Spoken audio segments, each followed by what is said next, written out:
তুমি কি জানো আজ রিমির বাবা ঢাকা থেকে এসেছে? তাই নাকি? ভালো তো। বাবারা বাড়িতে এলে সবারই ভালো লাগে। শুধু আসেনি মা, রিমির জন্য বিশাল বড় একটা লাল বাক্স এনেছে। আমি জানালা দিয়ে দেখেছি। ও আমাকে বলেছে ওর ঈদের লেহেঙ্গা নাকি ওটার ভিতরেই আছে। আচ্ছা মা, আমার লেহেঙ্গাটা কবে আসবে? আসবে মা। তোর বাবা তো আর বসে নেই। দেখছিস না মানুষটা রোজা রেখে কেমন হাড় ভাঙা খাটুনি খাটছে।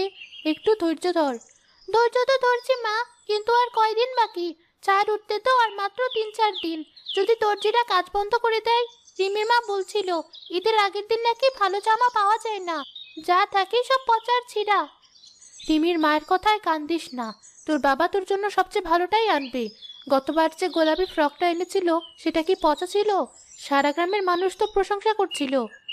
গোলাপি ফ্রকটা সুন্দর ছিল, কিন্তু এবার তো সবাই লেহেঙ্গা পরবে। রিমি, টুনি, এমনকি ছোট মিমো।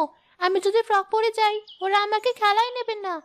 মা, তুমি বাবাকে বলো আমার লাল লেহেঙ্গাটাই চাই, ঠিক রিমির মতো, যাতে চুমকি বসানো থাকে। আচ্ছা মা, বলবো। তুই এখন ঘরে গিয়ে একটু শো। রোদের তাপে মুখটা কেমন শুকিয়ে গেছে। ইফতারের সময় হলে তোকে ডেকে দেবো। আমি শোবো না। আমি অপেক্ষা করব কখন বাবা আসে। বাবা আজ টাকা নিয়ে আসবে বলেছিল। পাগলামি করিস না ফুলি, বাবার আসতে সন্ধ্যা হবে। তুই ঘরে যা, আমি তোর জন্য ঠান্ডা পানির শরবত করে দিব। আল্লাহ, তুমিই ভরসা। মেয়েটার এই আবদার আমরা কিভাবে মেটাবো? ঘরে তো ঠিকমতো ইফতারের আয়োজনই নেই, সেখানে এত দামি জামা। এই মানুষটা একা আর কত টানবে?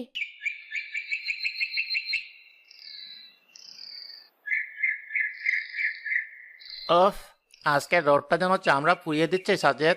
তৃষ্ণায় গলা ফেটে যাচ্ছে। আর বলিস না জামিল, শরীর আর চলছে না। কিন্তু কাজ না করলে তো উপায় নেই। সামনে ঈদ, বাচ্চার মুখের দিকে তাকালে সব কষ্ট ভুলে যায়। তা ঠিক। আমার ছোট ছেলেটাও সকাল থেকে বায়না ধরেছে একটা রিমোট কন্ট্রোল গাড়ির জন্য। আজকালকার বাচ্চাদেরও শখ হয়েছে আকাশ ছোঁয়া। তা তুই ফুলের জন্য কিছু কিনলি? এখনো পারিনি ভাই। মেয়েটা লাল লেহেঙ্গার জন্য পাগল হয়ে গেছে। কাল দোকানে গিয়েছিলাম একটু খোঁজ নিতে। দাম শুনে মাথা ঘুরে গেছে। 1500 টাকার নিচে নাকি ভালো কিছুই নেই। 1500 টাকা? বলিস কি? আমাদের মতো গরিব মানুষের জন্য 1500 টাকা তো অনেক। মহাজন আজ টাকা দিল না? না, মহাজন বলল হাতে ক্যাশ নেই। ঈদের 2 দিন আগে নাকি সব পাওনা মিটিয়ে দেবে। এখন পকেটে আছে মাত্র 100-3 টাকা।